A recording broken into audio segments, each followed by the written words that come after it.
அந்த சட்டத்துக்கு எதிராக நேற்று தாவேகா தலைவர் தலைமையில் வந்து அனைத்து தமிழகம் முழுவதும் வந்து ஆர்ப்பாட்டம் நடத்தினாங்க. அதுக்கு பிறகு வந்து செய்தியாளர் நடக்குது.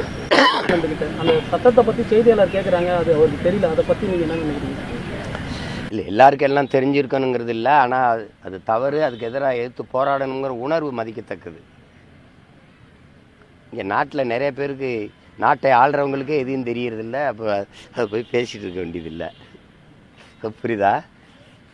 அது சரி. இந்த வக்பு நில இது இருக்கல ஆக்கிரமிப்பு, அதை பற்றி சொல்கிறாங்கல்ல, வக்பு வாரி சட்டம் கொண்டு வர்றாங்கல்ல, அந்த சட்டத்தை கொண்டு வர்றவங்ககிட்ட தான் எதுக்காகன்னு சொல்லி விலைக்கு கொஞ்ச நேரம் பேச சொல்லுங்களேன். சும்மா அது இங்கே வந்து இஸ்லாமிய மக்களுக்கு எதிராக சிந்திப்பது, அதற்கான செயல்பாடுகளை முன்வைப்பதை தவிர அதுக்கு கோட்பாடும் இல்லை, கொள்கையும் இல்லை. நாட்டை பற்றியோ மக்களை பற்றியோ மக்களின் நலனை பற்றியோ அதில் அது சிந்திக்காது. அப்படி சிந்திக்கிறதா இருந்தால் இது தேவைப்படாது. ஒன்று தான் நான் உங்களுக்கு சொல்லுவேன், நாட்டை மக்களை நேசிக்கிறவனுக்கு சாதி மதத்தை பற்றி சாமியை பற்றி சிந்திக்க நேரம் இருக்காது. சாதி மதம் கடவுளை பற்றியே சிந்தித்து கொண்டிருக்கணும். நாட்டையும் மக்களையும் பற்றி கவலைப்பட வேண்டிய அவசியம் இருக்காது. ஏன்னா இதை சொன்னாலே மக்களுக்கு வந்து இது ஒரு போதை. அது மார்க்ஸு ஏதாவது சொல்கிறாரு பாருங்க. இது என்ன சொல்கிறாருன்னா, கள்ளு சாராயமெல்லாம் குடித்தாதான் இந்த மாதிரி இதெல்லாம் போதை ஏறும். ஆனால் சாதி மதம் கடவுளை சொன்னவொடனே ஏறிடும்ன்றல. அது படுத்து எந்திரிச்சா போதை தெளிஞ்சிரும். ஆனால் இது செத்து பாடையில் போனாலும் தெரியாது. ஏன்னா அதுதான் இங்கே இருக்கிற பிரச்சனை. இது பேராபத்தான போதை. அந்த போதை இருக்கிற வரை இவர்களுக்கு அரசியல் செய்வது எளிதாக இருக்குது.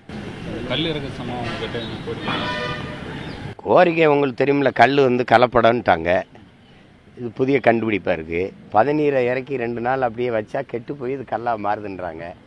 நம்மெல்லாம் என்ன அந்த பனைமரத்தில் தூக்கில் தொங்க முடியாது, ஏன்னா மட்டை ரொம்ப உயரமாக இருக்குல்ல, தூக்கில் ஏன் சாகலாம்.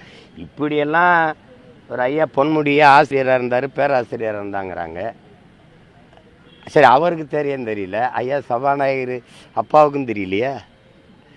கல் கலப்படம். சரி, நீங்கள் கலப்படம். அப்போ நீங்கள் விற்கிற அந்த பிராண்டி விஸ்கிலாம் அப்படியே தீர்த்தம், கோயில் தீர்த்தம் இல்லையா, புனித நீர் இல்லையா, அதில் எதிலும் கலப்படம் இல்லை. உலகத்திலே தூய நீர் வந்து அப்படியே நேரடியாக கலப்படம் இல்லாத ஒரு மதுன்னா, அது மதுன்னு சொல்லக்கூடாது, மூலிகை சாறு. அது பனம்பால் தென்னம்பால், அது கலப்படம் இல்லாத ஒன்று. அதில் சுண்ணாம்பு தேய்ச்சாதான் அது பதநீராகவே மாறும். இந்த அடிப்படையோட தெரியாமல் நீங்கள் எப்படி இவ்வளோ ஒரு உயரத்துக்கு வந்தீங்க சொல்லுங்க? கல் குடிச்சு செத்தவன் எத்தனை பேர் சொல்லு, சொத்தம் விட்ட வித்தனை எத்தனை பேர் சொல்லு, ஒரு பட்டியல் சொல்லு. கல் உணவின் ஒரு பகுதின்னு தான் அரசியலமைப்பு சட்டமே சொல்லுது. சங்க இலக்கியங்களிலிருந்து எங்களுடைய இந்த